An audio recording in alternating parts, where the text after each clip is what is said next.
अस्सलामुअलैकुम। आप लोग कैसे? उम्मीद करती हूँ सब ठीक-ठाक होंगे। आज मैं आपके लिए लाई हूँ सोबत। ये बहुत ही मज़ेदार है और हम पश्तो में इसको वड़ा मड़ई भी कहते हैं और शोरवा वाली रोटी भी कहते हैं इसको। तो मैंने आज कहा कि आज चलो हम लोग सोबत की तैयारी करते हैं और सोबत मैं आपके लिए तैयार करती हूँ। मैंने 1 किलो गोश्त लिया है और ये जो मैं बना रही हूँ 7 से 8 अफ़राद के लिए बना रही हूँ और ये गोश्त मैं धो के रख लेती हूँ, फिर इस तरह पैकेट इसके बना के फ्रिज में रख लेती हूँ। बस गोश्त साफ़ होता है, जैसे ही मैं उठाती हूँ सब कुछ धोना वग़ैरह मुझे नहीं होता है। और साथ ही में मैंने टमाटर लिए हैं, 6 अदद मैंने टमाटर लिए हैं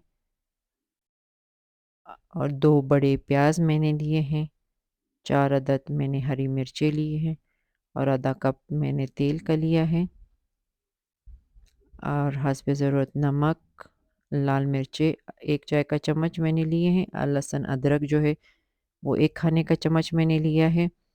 ज़ीरा मैंने लिया है सफ़ेद ज़ीरा आधा चाय का चम्मच, गरम मसाला आधा चाय का चम्मच और ये लाल मिर्चें जो है ना, ये ज़्यादा तीखी मेरी नहीं है और काली मिर्चें मैंने आधा चाय का चम्मच लिए हैं।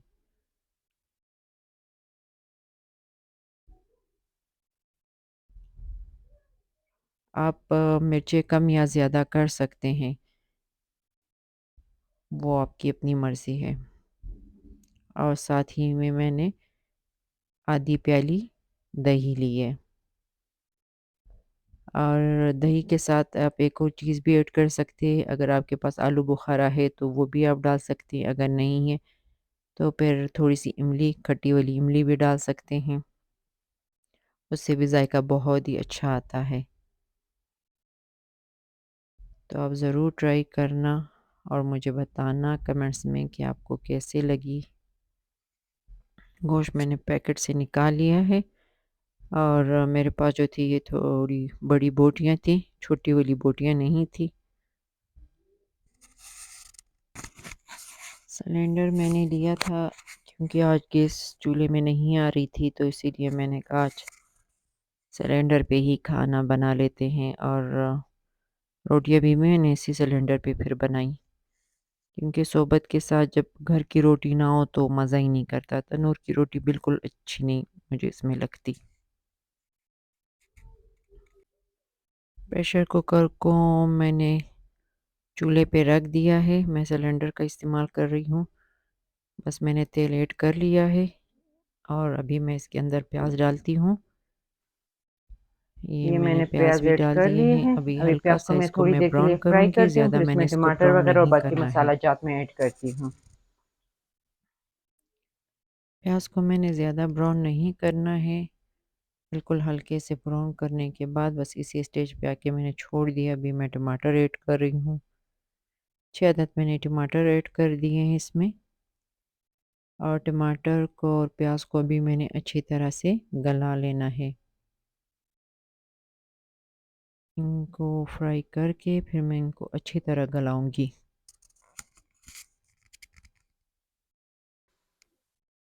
ये टमाटर आप देख सकते हैं मैंने अच्छी तरह से फ्राई कर लिए हैं। अभी मैं उसके बाद इसमें गोश्त ऐड करती हूँ।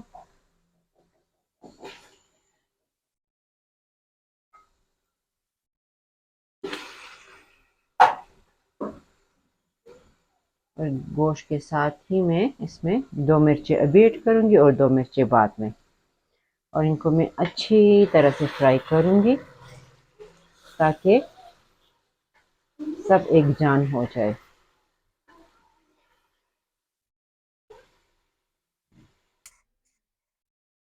मसाले वगैरह मैंने ले लिए हैं, सिर्फ काली मिर्चें हम इसमें अभी इस वक्त ऐड नहीं करेंगे गोश्त के साथ और बाकी सब कुछ हम डाल देंगे क्योंकि काली मिर्चें फिर बाद में हम इस्तेमाल करेंगे।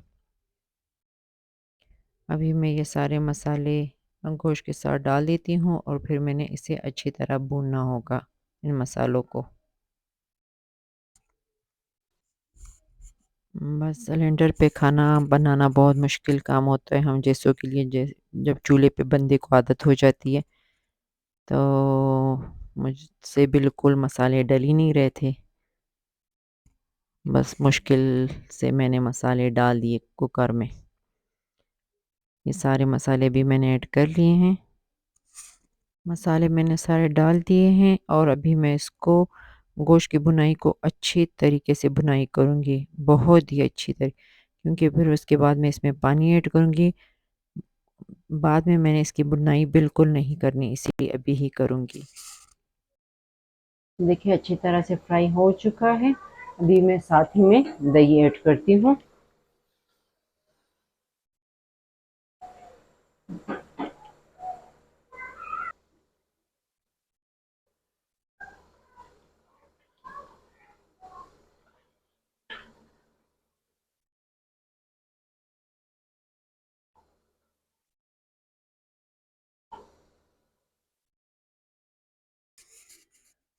मैंने दही इसलिए गोश्त में मिक्स कर दी थी क्योंकि ताकि दही और गोश्त का जायका अच्छी तरह से निकल आए। अगर हम इस स्टेज पे इस तरह नहीं करेंगे और बाद में हम डालेंगे दही को तो बिल्कुल गोश्त का जायका अच्छा फिर नहीं होगा। इसीलिए मैंने दही इसलिए अभी ऐड कर ली थी। और ये भी तेल आप देख रहे हैं क्योंकि इन दोनों को मैंने अच्छी तरह से फ्राई कर लिया था।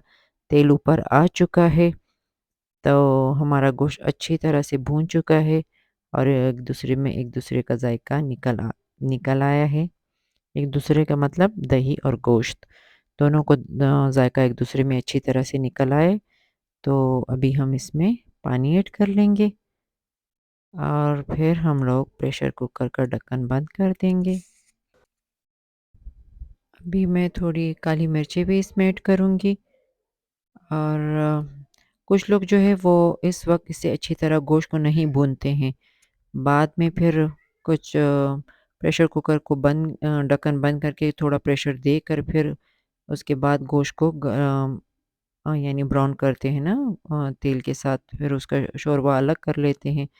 मगर आप इस तरीके से बनाएंगे तो यकीनन आपको बहुत ही पसंद आएगा और मज़ा भी बहुत ज़्यादा आएगा। आप एक बार बनाएंगे और बार-बार फिर खाएंगे इंशाल्लाह। और क्योंकि थोड़ा गोश्त इस वक्त भी गल चुका होगा, इसीलिए फिर हमें प्रेशर कुकर में टाइम भी इन्हें ज़्यादा नहीं देना पड़ेगा। बस मैंने पानी ऐड कर लिया है, 4 गिलास मैंने भर के डाले हैं इसमें और क्योंकि मैंने इसका शोरबा रखना है इसीलिए, मैंने इसका शोरबा खुश्क नहीं करना है, इसीलिए मैंने 4 गिलास भर के डाले हैं। मेरे कुकर का साइज़ भी थोड़ा बड़ा है, तो आपने भी पानी ज़्यादा डालना है क्योंकि इसी पानी में ये जो शोरबा इसका निकलेगा गोश्त का, तो इसी में हमने रोटी फिर डालनी है। ठीक है ना?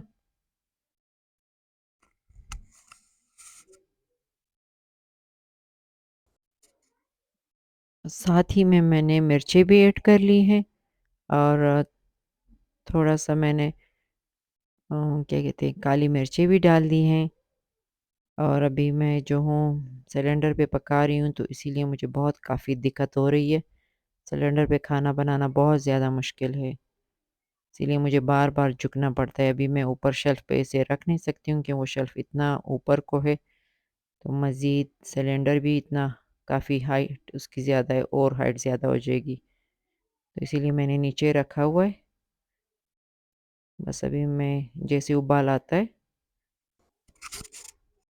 बस जैसे ही उबाल आ जाता है, बस मैं भी प्रेशर का ढक कुकर का ढक्कन रखने वाली हूँ। उससे पहले मैंने नहीं रखा क्योंकि मुझे काफ़ी थोड़ा बहुत डर लग रहा था इसीलिए। बस ये कुकर का ढक्कन मैंने बंद कर दिया है अच्छी तरीके से। बस प्रेशर का कुकर का ढक्कन जैसे ही मैंने बंद कर लिया, आपने 10 मिनट देना है गोश्त को गलाने के लिए। मर्ज़ी आपकी है, अगर आपके इलाके में गोश्त जल्दी नहीं गलता है, तो आप थोड़ा टाइम दे सकते हैं। ये मैंने साथ ही आटा भी उठा लिया था और मैंने कहा आटा भी साथ ही मैं गूँध लेती हूँ और घर की रोटियाँ तैयार करूँगी इससे मैं।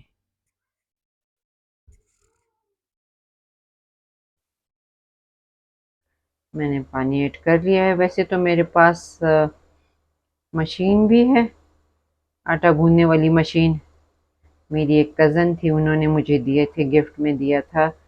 तो मैं जब भी आटा उसमें गूँथती हूँ तो मैं उसके लिए बहुत ही दुआएँ करती हूँ, बहुत ज़्यादा दुआएँ उसके लिए करती हूँ। दिल से मेरी उसके लिए दुआएँ निकलती हैं। आज आटा थोड़ा-सा कम था तो मैंने कहा चलो हाथ से गूँध लेती हूँ। ये लो जी, मेरा आटा मैंने गूँध लिया है, तैयार हो चुका है। बस अभी मैं थोड़ी देर के लिए रखती हूँ। जैसे ही मेरा गोश्त पक जाए, यखनी तैयार हो जाए सोबत वाली, तो हम रोटियां पकाना शुरू कर देंगे, ठीक है। अच्छा जी, अभी मैं रोटियां बनाने लगी हूँ। एक एक करके सारी रोटियां तैयार करूँगी।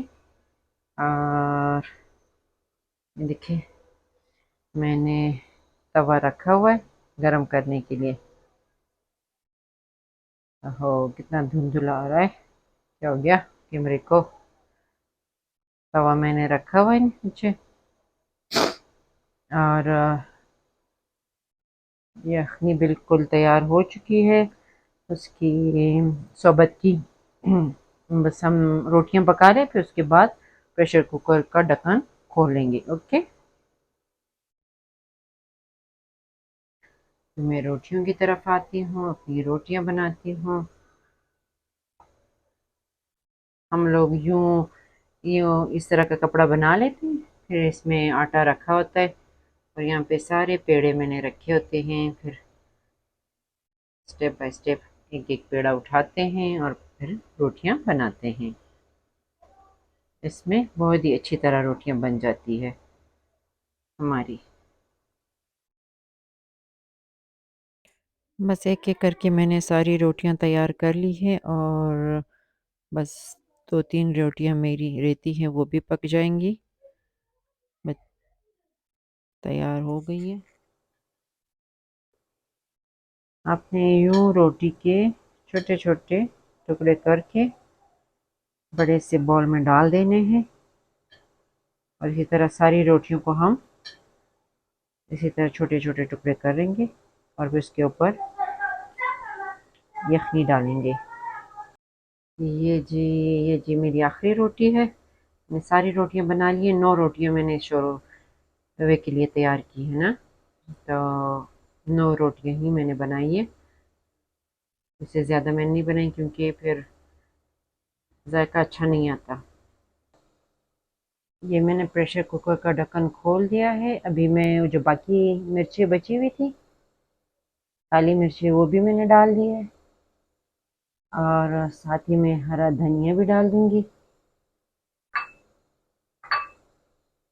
अब इसका जायका जो है वो अच्छी तरह निकल आएगा धनिया में और काली मिर्चों में। थोड़ा सा उबाल आ जाए, अच्छी तरह इसमें उबाल आ जाए, फिर हम उसको यखनी को उठाते और रोटी के ऊपर डाल देते हैं।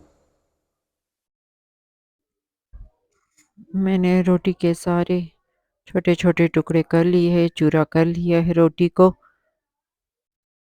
ये देखिए, इस तरह आपने भी करना है, छोटे टुकड़े करने हैं रोटियों के। बस इसके बाद हम इसके ऊपर यखनी डाल लेंगे, और फिर थोड़ी देर के लिए ढक्कन को रख देंगे। डिश के ढक्कन को इसके ऊपर रख देंगे ताकि ये थोड़ा-सा दम के लिए रखेंगे। आपने भी सेम इसी तरह करना है। 5 से 5 मिनट बस हम फिर इसको दम के लिए रखेंगे। ये देख ये देखें, इस तरह अच्छी तरह उबाल आएगा। 2-3 उबाल इस तरह अच्छी तरह आएगा। ये जायका जो है ना, इनका आपस में घुल मिल जाएगा। ये क्या कहते हैं इसको, धनिया को, हरा धनिया और काली मिर्ची, ठीक है। अच्छी तरह हमने इसको उबाल लाना है। फिर इसी तरह उबलते हुए यखनी को रोटी के ऊपर डालना है, फिर दम पे 5 मिनट के लिए रख देना है। साथ ही में मैंने सलाद भी तैयार कर लिए थे और दही भी ले ली थी, क्योंकि दही भी बहुत ही मज़ा करती है। लस्सी हो तो लस्सी बहुत ही बेहतर है। वे लस्सी नहीं थी तो दही थोड़ी सी थी मेरे पास, मैंने दही उठा ली थी। बस मैंने शोरवा ले लिया है। अभी मैं शोरवा रोटी के ऊपर डाल दूँगी। इस तरह करके मैंने डालना है शोरवा को, ये यख़नी जो है, और सारी यख़नी हम लोगों ने रोटी में डाल देनी है अच्छे तरीके से। ये आपको शोरवा देखिए खड़ा-खड़ा नज़र आ रहा है। बस अभी मैं चम्मच लेती हूँ, थोड़ा-सा इसमें हिला लेती हूँ रोटी में चम्मच को, और ये जो आपको शोरवा यूँ खड़ा-खड़ा नज़र आ रहा है, बस 5 मिनट दम करने के बाद ये शोरवा बिल्कुल रोटी के अंदर चला जाएगा और एकदम से जब्स हो जाएगा इसके अंदर। और बस अभी हमने ढक्कन रख देना है इसके ऊपर, क्योंकि ढक्कन हमने जल्दी से रखना है। बस इसके बाद मैं इसे डिश आउट करती हूँ। ये मैंने दस्तरखान तैयार कर लिया है। अभी थोड़ी देर बाद मैं डिश आउट करूँगी इसको।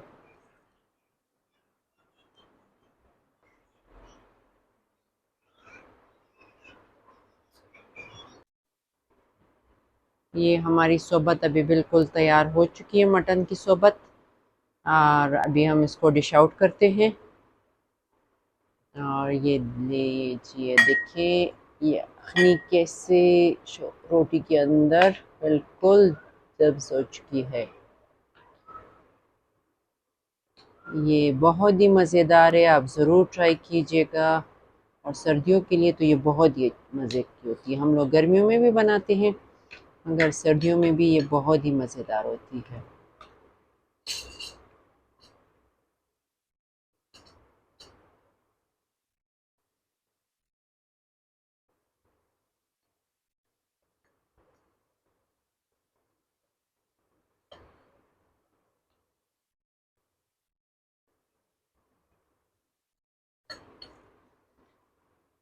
अच्छा जी, अभी इजाज़त चाहती हूँ आप लोगों से। नेक्स्ट वीडियो में फिर मिलेंगे। और ज़रूर ट्राई कीजिएगा। मुझे कमेंट्स में ज़रूर बताइएगा कि आपको ये सोबत, मटन सोबत कैसे लगी। और मेरी वीडियो को लाइक कीजिए, शेयर कीजिए, सब्सक्राइब कीजिए। अल्लाह हाफ़िज़।